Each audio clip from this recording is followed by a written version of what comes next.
Hello, everybody. This is Paul Herman, the Prince of Motivation and host of Zaka Presents My Journey. We're creating this vulnerable and positive platform where you can get inspired and motivated from different leaders from our community. Today, our guest is Shawna Kaye Lester, who is the CEO of Memorable SA. Shawna, welcome to the show.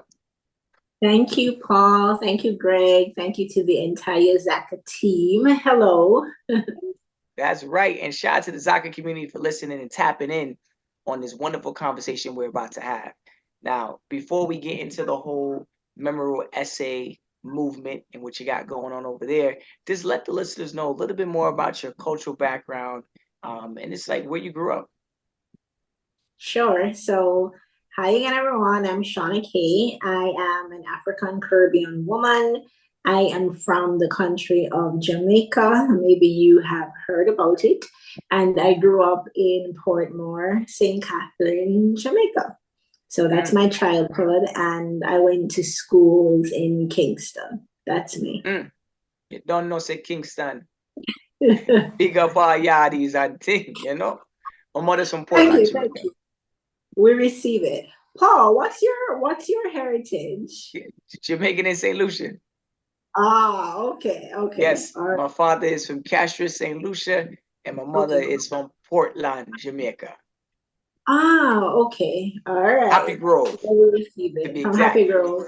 Okay. Yeah. So when I know Yardi's on the phone right now, I feel real excited because it's one of my individuals, my people. Talk to your people. That's right. That's right. The patois be coming out every now and then, but I'm glad you're letting people know a little bit more about Jamaica. I mean, I know Jamaica is very known for its vibrant individuals, the culture, the music, the food. But I mean, the transition from Jamaica, right, to the U.S. Like, could you tell us a little bit more about that transition and how you felt? Sure. So I kind of had that typical, I think it's a typical middle-class Jamaican upbringing where you're introduced to the US in your childhood because people are talking about it. They might have relatives who are in the US. So it doesn't feel like Russia, or it doesn't feel like Rwanda or Somalia or something. You grow up with some familiarity of the US and you probably have relatives there. But I left Jamaica for the US for the first time when I was 18 to go to college. It was a decision that I made because in Jamaica, we are under this British education system where they make you specialize in subjects from really young.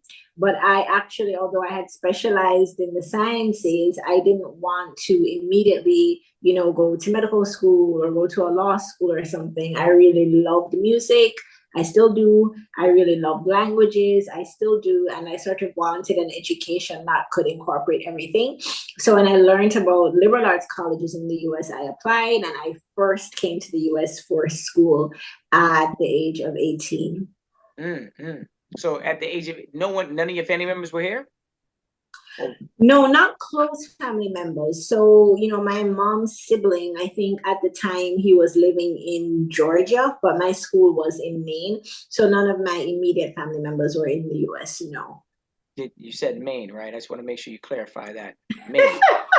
I'm just making sure you heard yourself say it again. Cold state of Maine, yes. Because, classes in Kingston to go into Maine is a massive difference. So I could also imagine not only just the weather, but also the culture shock of that as well, too. How did you feel in that transition?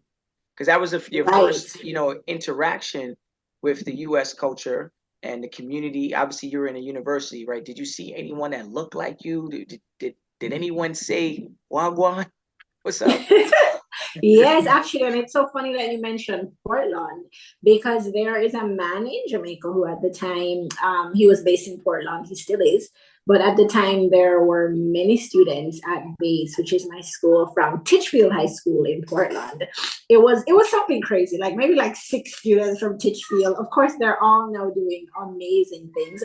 So when I went, there was Wagwan. They were opening my doors. They were telling me what to do. So I do think in that sense, having school as the introduction really softened my landing in a sense. So I had sort of these, Caribbean people I had these other international students from countries like Vietnam, from India, and then I had, colleagues from the United States. So it really was a mixed bag. And I had very many levels of culture shock, but I do think that that initial introduction was pretty soft. As time goes on, of course, you have your homesickness, you have your four seasons, you have your winter that starts in October and goes till April. Come on now. Don't say it too loud. Yeah. And, of course, when I arrived at Bates, I was not wealthy. So you're in this long winter without appropriate winter clothing. And before you learn about LL Bean boots. So it really was quite the transition, I'll say. But you stuck it out.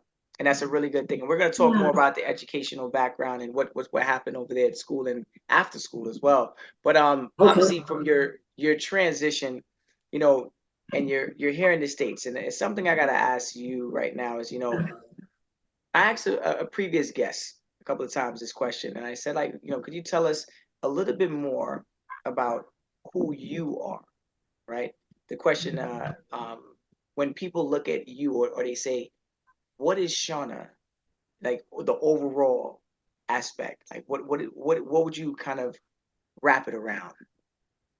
Right. If someone walked up to me and asked me that on the street, I'd probably tell them about what I do.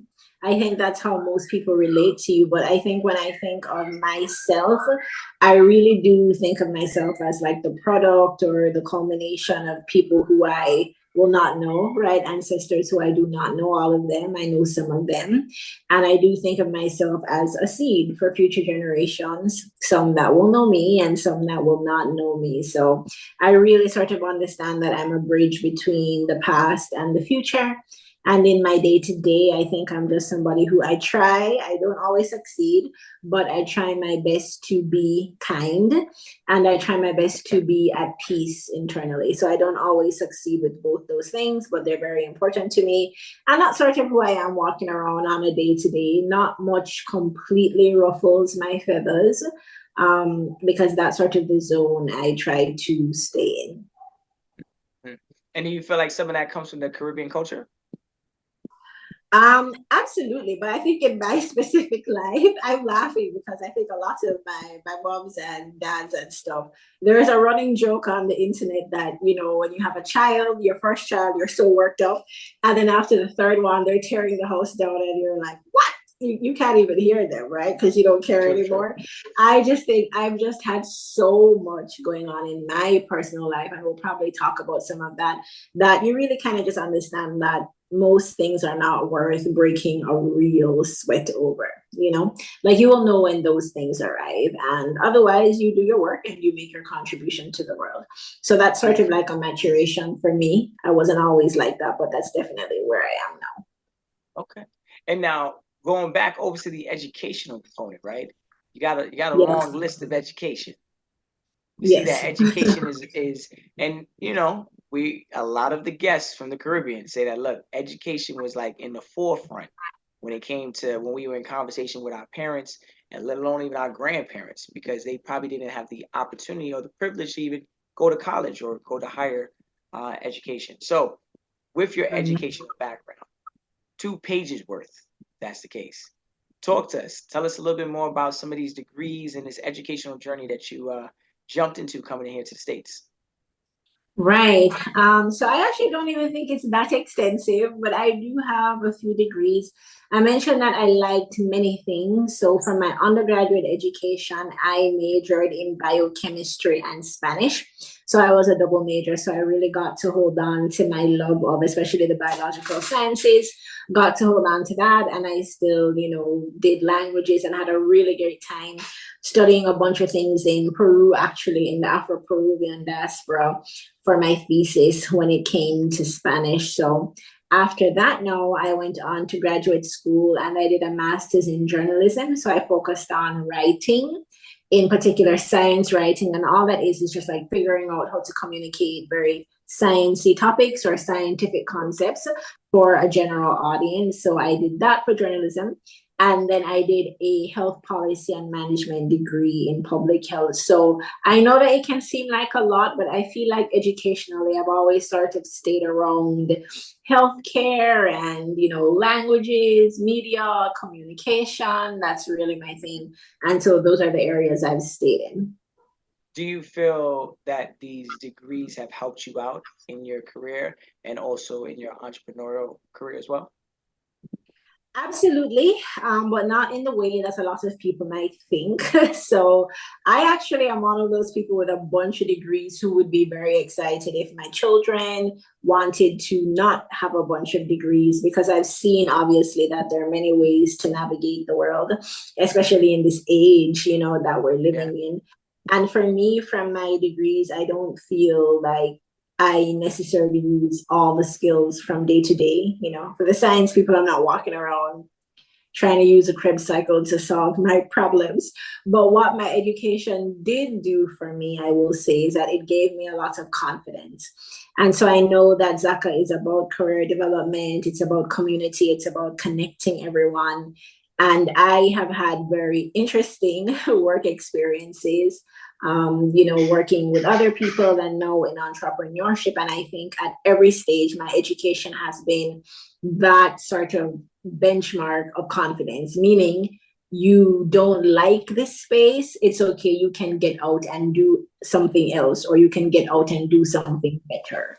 You don't know what you're going to do next, it's okay, it might be that that career does not exist yet, right? That's Or you true. know you You have to want create to it. run a business, exactly, right? So you know you want to run a business but you don't know how to, but you can learn how to. So I'm just a confident person when it comes to being confident in myself, because I've done all these classes and you get your grades and you graduate, and I talk about it like this, but I appreciate it. And I understand that it is something hard. So having done something hard so many times, I'm very confident that I can do hard things and do them well. And I would Mhm. say that's how my education has really helped me in entrepreneurship and in other areas. Education is especially in the day of age. Some individuals like, look, I don't even gotta go to school, right? There's YouTube Yeah. University, right? If you have taken the traditional road I and have a PhD from YouTube, by the way, Paul. come I on, do. you better preach that now. You better get that degree up on the wall. I Mhm. think that a lot of individuals talk about those obviously those other platforms where you can grab information, but you have visited those universities. There's something to say about those universities when you're in those situations and coming from a first generation immigrant or second generation immigrant. You're going into those establishments, you know, learning how to connect interpersonally to people, right? Versus just being on a computer and just doing the research and graduating from whatever. But those interpersonal skills are things that we probably wouldn't have obtained if we didn't go into college, right? Being in those environments where they challenge us, the language barrier, the cultural barriers, a lot of those things. Like you said, it was a soft landing for you in the university, but you still had to work on a lot of struggles, to kind of get to the where you are right now. And just thinking back of it now, like what is one of the biggest cultural um, disconnects you face leaving Jamaica and adapting to the U.S. culture? Oh, I think anyone who has spent any amount of time around Jamaicans will know what I'm about to say. That in my particular culture and around the people who I grew up with in my particular social class as well, communication is very direct. What you think is what you say. So, what you say is what you mean. There are no hidden agendas. There is no, oh, I wonder if she really liked my dress. When she said she liked it, she did. And so I should, by the way, say that in the US, my experiences have been in the North Atlantic for school and for work. And the biggest struggle for me from the time I was 18 up to like 10 years later was just navigating being in a space where what is said is not what is meant. That's very difficult for me. I actually think it will always be difficult for me because I'm just not from that culture. And I communicate directly. I can communicate kindly and directly. And I also, I'm operating off of the assumption that what someone has said to me is what they really mean. And I've just been in so many situations and settings in the United States, in my own personal experience, where that's not the case, that it was a ridiculously hard thing to navigate. I think one of the examples that we kind of joked about a bit at my school as international students was that it took us so long to realize that when people said, "Hi, how's it going?" they weren't listening for a response. It was something that they'd say in passing, right? So it's like, "Hey, how's it going?" So how you doing? Yes. Yeah, you weren't trying to, they weren't trying to looking for an essay. Exactly. But in our culture, it would be, "Hi." The minute you say to somebody, "How you doing?" You know you're gonna stop and you're going to listen. You know, I have one of those Acknowledge. grandmothers who after church, yeah, she'd say to people, "Hi, so what's going on?" And then you know you're gonna stand up there with her for the next hour as she talks to this person. So that was very difficult and very Trying to go to different. breakfast and then she's like, she's out here talking to No, you. we're listening. We're really listening to what they're saying, and we really care, because I meant it when I asked her how is she doing. So that was a struggle for me to navigate. So just out of curiosity, like how did your career start? And like what were some of the challenges you faced preparing for this career journey? Sure. So when you go to, the kind of schools I went to, for grad school, I went to Columbia in New York. And I feel like they really kind of gassed you up, like, "Oh, you're going to do so well. You're going to be a manager. Life is going to be great because you have this amazing degree." So I think I was prepared very well by the Career Services Office in terms of putting things together on paper. The big transition for me was navigating the interpersonal relationships in the workplace. So my first job was in the nonprofit sector. After an internship at a health center, at a federally qualified health center, I went straight into the nonprofit world of work. And that was interesting, to say the least. I think other people who worked in the nonprofit world, they might also find that it's nonprofit, but the culture can be very corporate, and a lot of the things that people might have an issue with in corporate workspaces actually do find their way into nonprofits as well. So to answer you, I'd say I was prepared by the Career Services Office, and I really had to sort of learn on the go in my nonprofit job. Do you feel like during that time you had to kind of search out for the answers on your own, or was there anyone to help you, provide you some type of guidance, when doing this? Yeah, It's a so massive undertaking. ironically, I had a bunch of mentors, but not within that particular job, which is something I would, always say to anyone who's focused on career development. Like, it would be wonderful if you can find your mentors in that workspace, if you can have a sponsor in that workspace. That was not the case for me. And honestly, ultimately, I just think that workspace was not the right environment for me to thrive in. Like, I don't think every plant grows in every soil. It doesn't. So I did not have that kind of support in the immediate workspace. So it was a lot of just sort of figuring things out on my own. And in my department in particular, there was a lot of, like restructuring, sort of testing things out as well. So, when someone hires you, but they're really kind of testing out the role to figure out how they want the department to function. So there were different issues where that was concerned, but I just navigated it as best as I could, because unfortunately I didn't have mentors and sponsors in that particular space, although I had them elsewhere. Mm-hmm. So like you worked in several different industries. I mean, obviously health, wellness, media. What did you learn from like bouncing from the different industries? Like obviously those industries helped you to create your company, right? And to create the brand that you have. But what was the big thing with that? Sure. So I started working at the age of 14, by the way, in terms of in Jamaica at a newspaper called the Jamaica Gleaner. That was my very first paid job, which I loved. And I later realized I loved it because I was just on the road all the time. And I was hearing people's stories and talking to them about their lives. And that's really kind of when I come alive.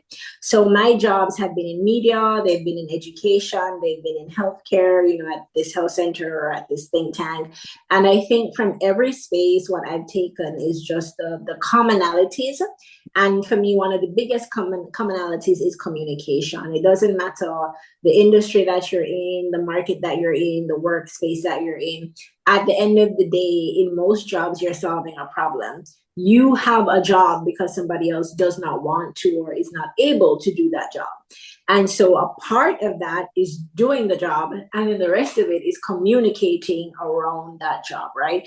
So whether it's just like letting people know that the task is finished, or you're having a certain impact in the space, whether it's a client and you're explaining to them how you are solving their problem, the value that you're adding. It doesn't matter the industry that I worked in, how long or how short of a period it was. One of the skills that I'm always using is communication.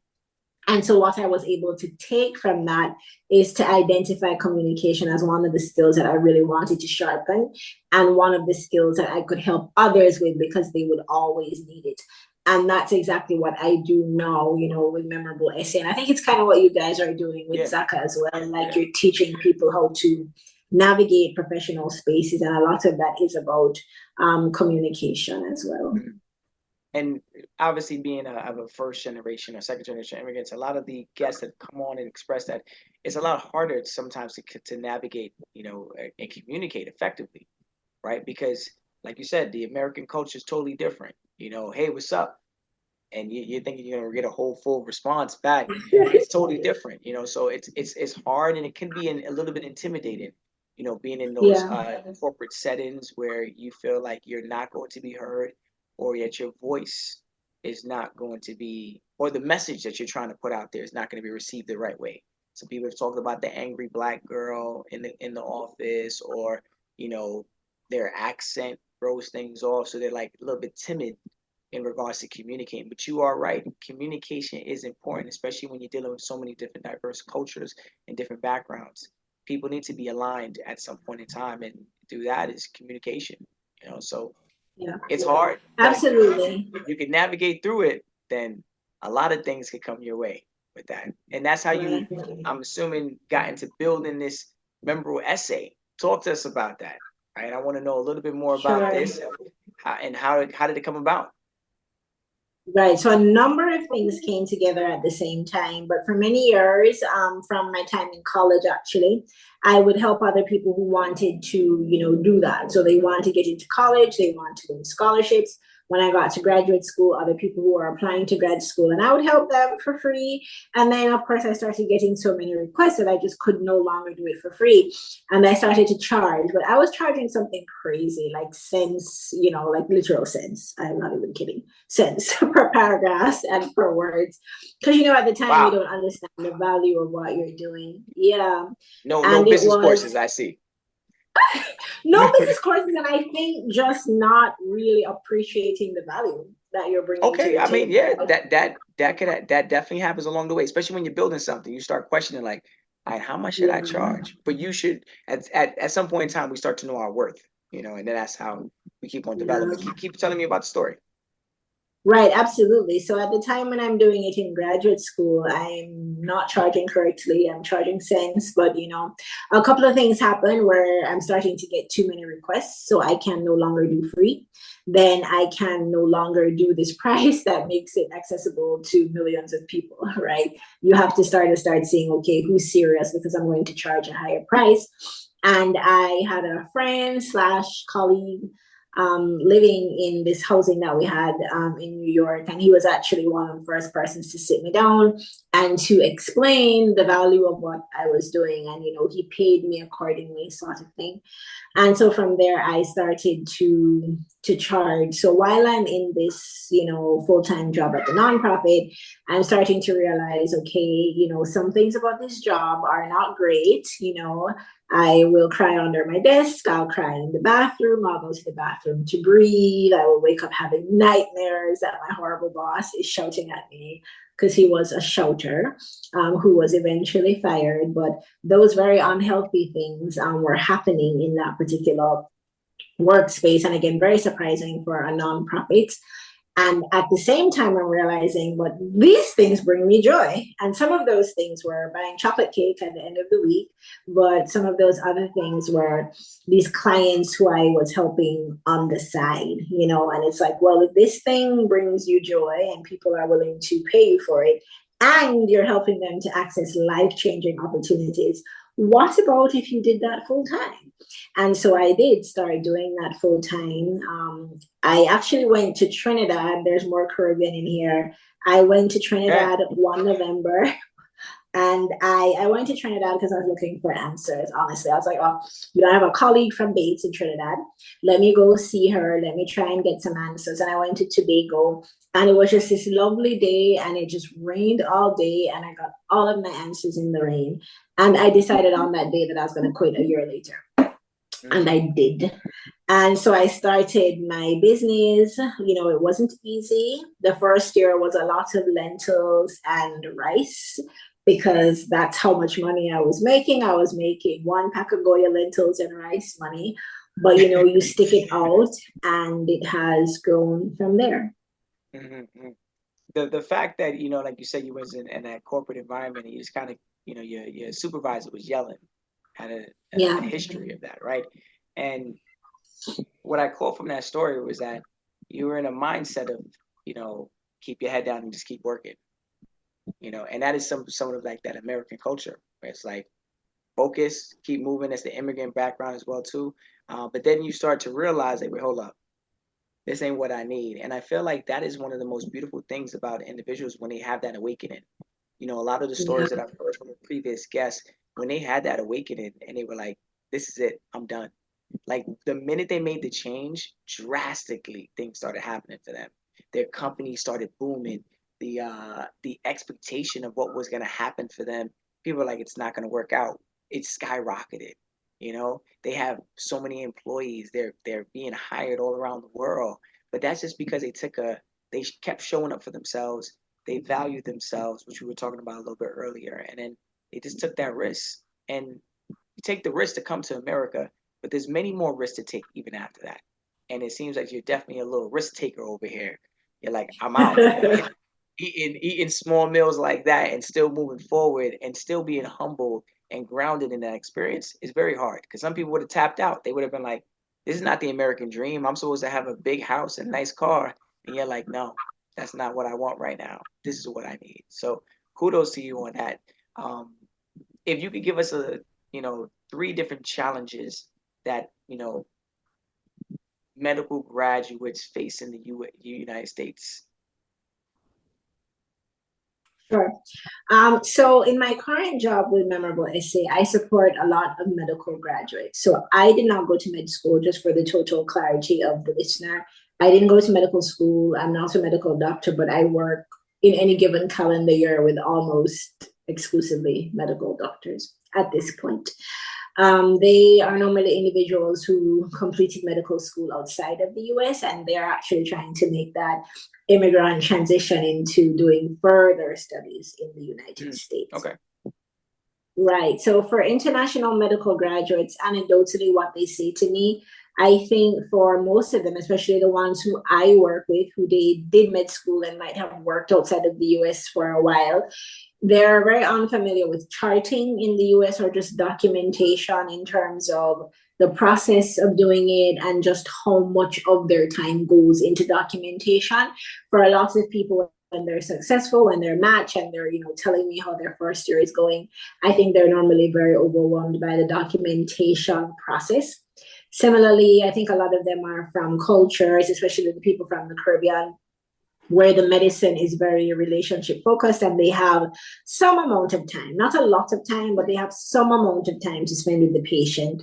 When they go to the United States, I think a lot of them are very shocked to find that they have these very narrow windows of time to actually interact with their patient or to, just take care of their entire panel. And connected to that, I think many people are, especially if they don't have a public health background and an understanding of how different health systems around the world operate, they tend to be very shocked at just how insurer driven or insurance driven healthcare is in the United States. So as we know, the costs are ridiculous. They're tremendous. But of course, for the physician who's going to be paid through insurance, they're looking for their reimbursements. And I think insurance companies get to dictate a lot about the practice of medicine in the United States. And I think for some people who come over, that is a shock because they've never heard about it or seen it in action before. And when looking at all of this stuff, like obviously you're talking about documentations, there's applications, there's a lot of things that these individuals have to look into. Like, what are some of the pitfalls that they could avoid, when applying to some of these top schools and programs? Sure. So some of the things that we work on for this particular demographic, it goes right back to a C word. What do you think it is, Paul? Communication. Oh, I was like, hold on now. It's the quiz now. I said, hold on. I remember you kept on saying kindness. I was like, that's not a C. Yeah, so it goes back to communication. I was like, yeah, be kind. Now communication. Yes, communication is obviously the one. Communication. So, from Memorable Essay, we are helping you to access graduate opportunities that you are perfectly prepared for, but you just might not know how to put yourself together well, right? So it's like you are the perfect spouse or the perfect life partner for someone, but no one told you to wear clean clothes or to brush your teeth or to use this cologne that the person likes, right? So it's all about how you're presenting it. And so what I'm able to do is I'm able to sit with them and really get an understanding of them, pick out their strengths and help them to communicate those strengths. Because what you'll find a lot of times is for my IMG clients and for people in general, they might not go after this job opportunity because residency is a job because they're so focused on their weaknesses and all of the reason why they should not be chosen or why they will never be chosen.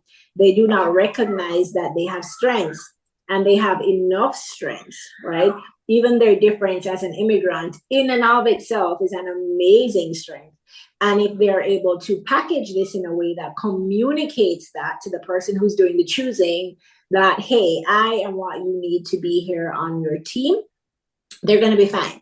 And so that's what I'm able to do for them. I help them to avoid the pitfalls of focusing so much on their weaknesses that they can't see their strength, and to avoid the pitfall of showing up to the date in dirty clothes. Like we put on the best clothes that make people go, wow, must have him, must have her, must have this person, on my team.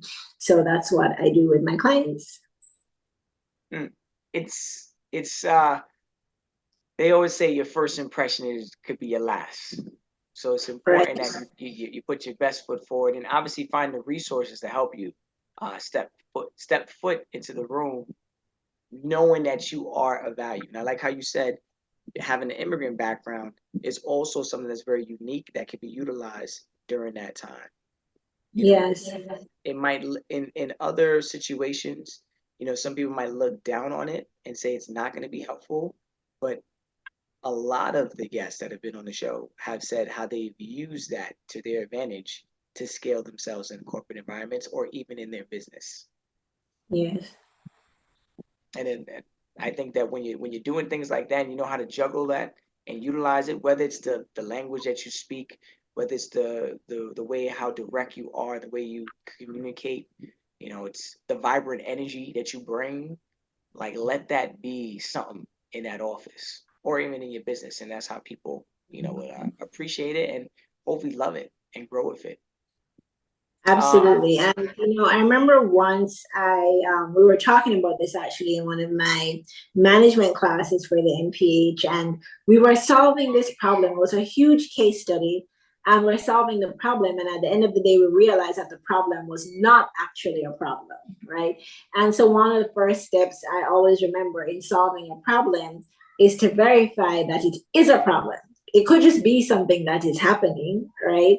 And you didn't think it would happen, but it's really having all of these positive benefits, but you've decided it's a problem.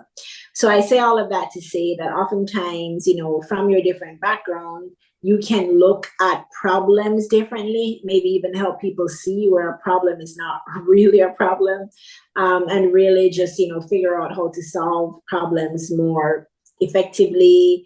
And you mentioned energy. I'm somebody who I'm very big on energy because it really is very powerful in ways that, it's hard to get energy down to like a line value on a budget or something.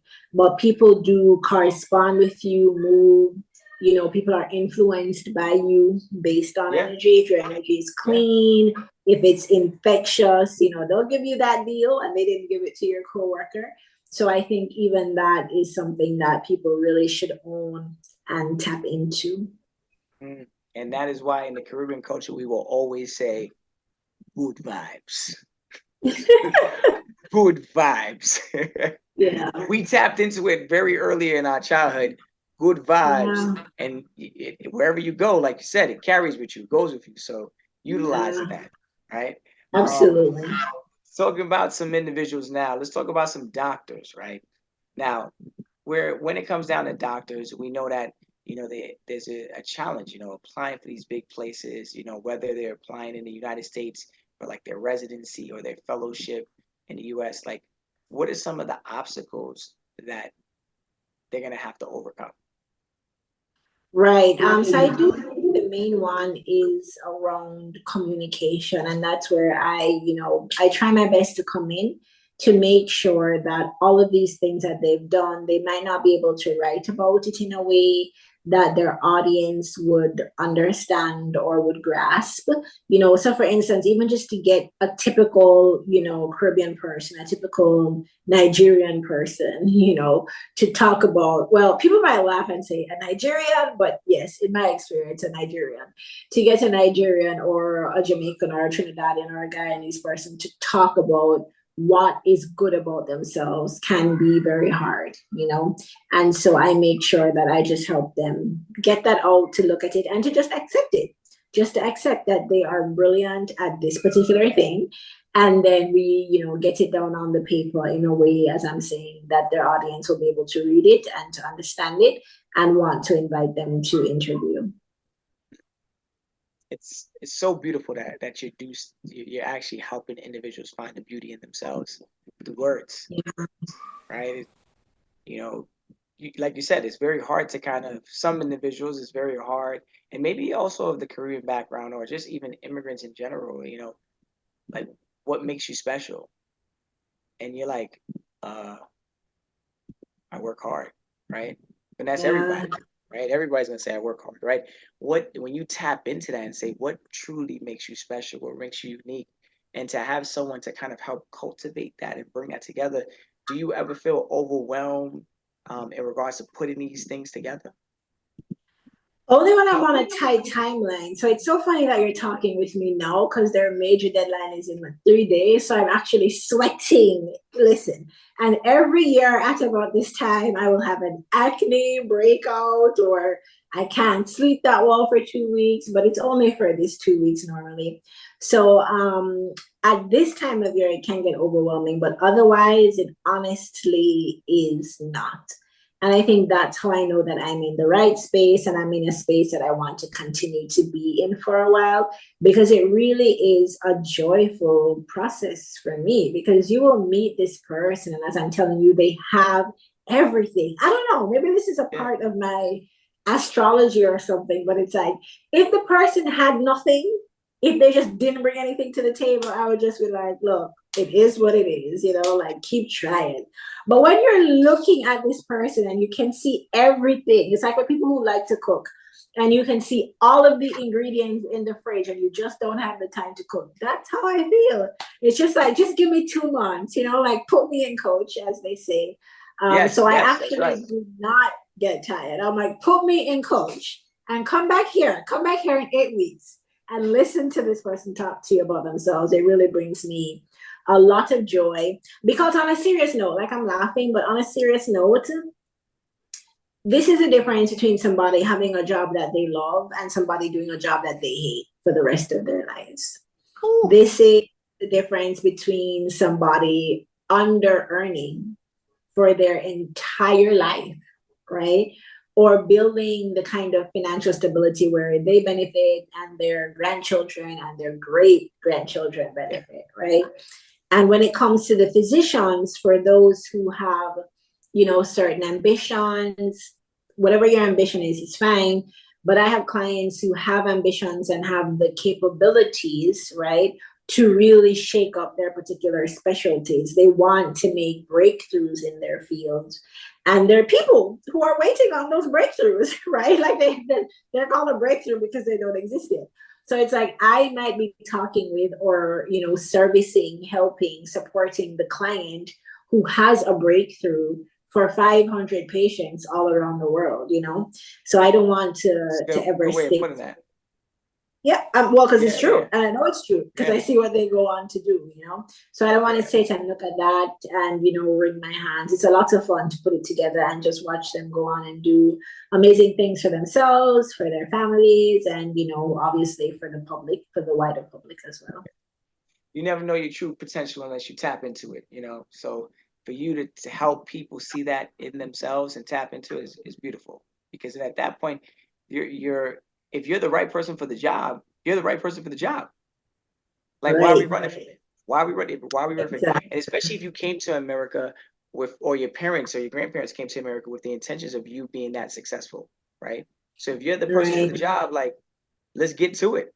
Like, let's stop waiting for the next person to keep. And you sit there and you say to yourself, well, maybe next year. No, no, no. It's your year, right? But you got to find the right people like yourself to kind of help, you know, ignite that fire in somebody to get them to where they Absolutely. to make them start thinking, let alone doing. Let them start thinking that it's even possible to obtain that. And because you have a track Mhm. record of doing it, they would listen to you.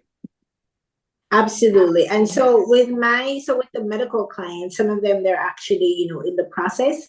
And then I work with them on the application. But what you're describing tends to be a lot of my graduate school clients who they've been thinking about going to graduate school for 10 years, 15 years, you know, and it hasn't happened. And you know, you can do a bit of that massaging and that coaxing with them and just be like, no, you're ready. I think you're ready. Like after Yeah. the last 15 years, I September. think you're yeah. And people have held space like that for me, right? When I was building my business, I spent and I still do spend a lot in terms of investing in different coaches for the business directly, to understand things about business, to understand things about life, you know, mindset, that sort of thing. So I've had lots of individuals who've held space for me and who've said, no, you're ready. You know, you can put this product out, you can put this service out, Yeah.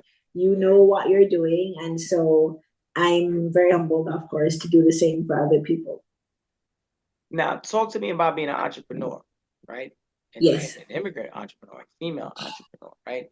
That's a lot of pressure, you know, trying to develop and grow something, you know, for women that are considering, you know, potentially becoming an entrepreneur or even re-entering it, right? What are some of the ways or some things you would recommend in regards to helping with balancing the job responsibilities? Um, Balancing the job responsibilities of entrepreneurship. Yeah, Right. So I think when you are starting out in entrepreneurship, it can be very tempting to just do what fills me with joy, because that's sort of the narrative on the internet. I think it's very important to educate yourself about product market fit and to ensure that you have that, meaning ensure that what you are offering, there is a group of people who are able to and willing to pay for it, right? So ideally, they are already looking for your services. You don't want to try to create a market. So I already had people who were asking me for help with their applications. So I knew that the market was there. I've had to change my products, change my service offerings, work on things like pricing, but the product market fit was, you know, established already, basically. So I think that it's very important to pay attention to establishing that, because when you don't have that, I think that's how you find a lot of people kind of falling off the rails because they're working 25-hour days and nothing has moved forward after 5 years. It's because you really didn't have a fit to begin with. You have not yet found something that a yeah, group of people are willing to pay for. I think it's also very important to accept that slow growth is still growth. That's something I had to learn as an entrepreneur, because you want to do everything now. You have 10 ideas, you want to implement all 10 now, you want them to work by the end of the year. And after stress year yourself two, out. you stress yourself out. Stressing You're like, ourselves why out. am I not on Jeff Bezos' level? I'm 2 years in, you know, and it's like, that's not how it works. You have Yeah, to definitely not. allow time to have time, right? And when you grow, to still celebrate those milestones, because it is growth. even if it is a slow growth, right? And then obviously, you also want to make sure that with the logistics of everyday life, you free up yourself as much as possible. So I'm not necessarily somebody who's like outsource everything, get a chef, get somebody to wash your car, get somebody to pick up your kids. That's not necessarily my thing. You know, if you want to clean your house for exercise, if you want to cook so you can eat healthy meals, do that. But if there are things that suck a bunch of your time that you do not necessarily need to do, which might be washing your car or cleaning your house, you know, definitely try to outsource that so you have a little bit more time to put into the business in the early days. So I think those are some tips when it comes to balancing your responsibilities as an entrepreneur. It's definitely important to like you said, pass things along. But as an entrepreneur, you're always like, this is all me. Like I'm afraid to pass something along to somebody. I'm afraid I'm gonna have to explain it to them and they're gonna have to do it. They're gonna ask me questions. I can just do it by myself. We make excuses not to delegate. Right. We make excuses to be like, no, I'm fine by myself. I'm good. But then 2 minutes later, we're in the bathroom, in the kitchen, like, oh my God. Everyone's going on vacation. You're sitting there like, this ain't, I don't know what's going on. I can't even think about a vacation, right? But you are right. There's going to be a point in time where you have to stop being the operational manager of it all. Be the boss, be the CEO, be the entrepreneur, and pass that managerial work over to somebody else to kind of take care of, you know. So yeah, you're right. You speaking some life into me, and you're definitely speaking life into our audience members as well too. Just one of my last questions, right? Obviously, could you elaborate a little bit more, because you know a lot about it, when it comes down to personal growth as an entrepreneur, right? And what are some of the steps you would take to invest in yourself and holistic development? Right. Okay. This is one of my favorite topics. So how much time you have? Oh, you about to drop some gems.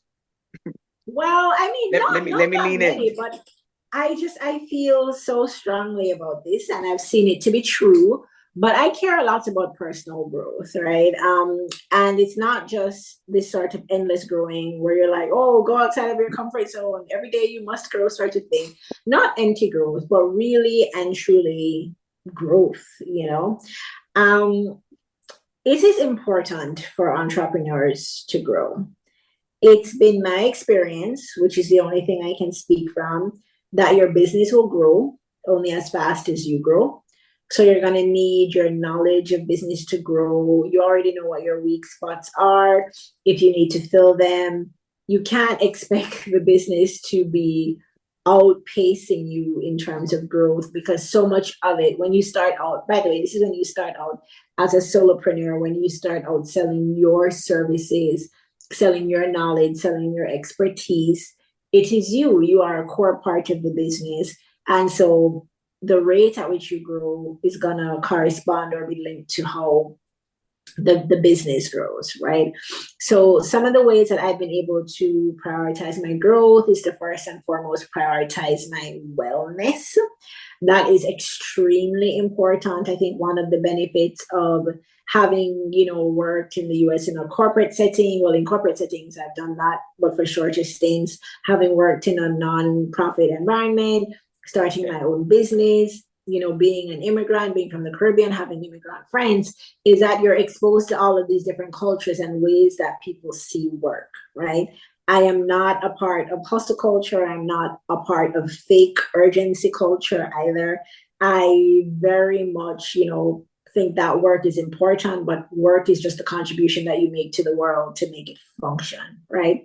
You are a whole person. And so making sure that you are mentally well. I'm going to snap for that.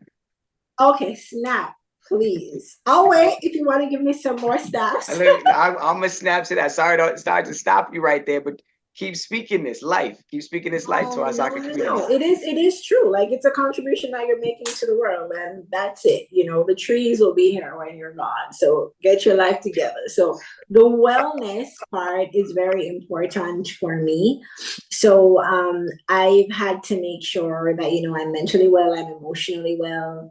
I'm financially well. For instance, I've worked with not one, maybe about like three different, I know, don't laugh, like love coaches, relationship coaches, because my Okay. relationship was very important to me.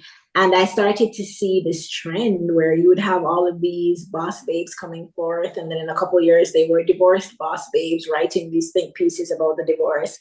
And I'm not saying that that cannot happen, or I don't have a stigma against people who are divorced, but I didn't want that for myself in exchange for $1 million bottom line, right?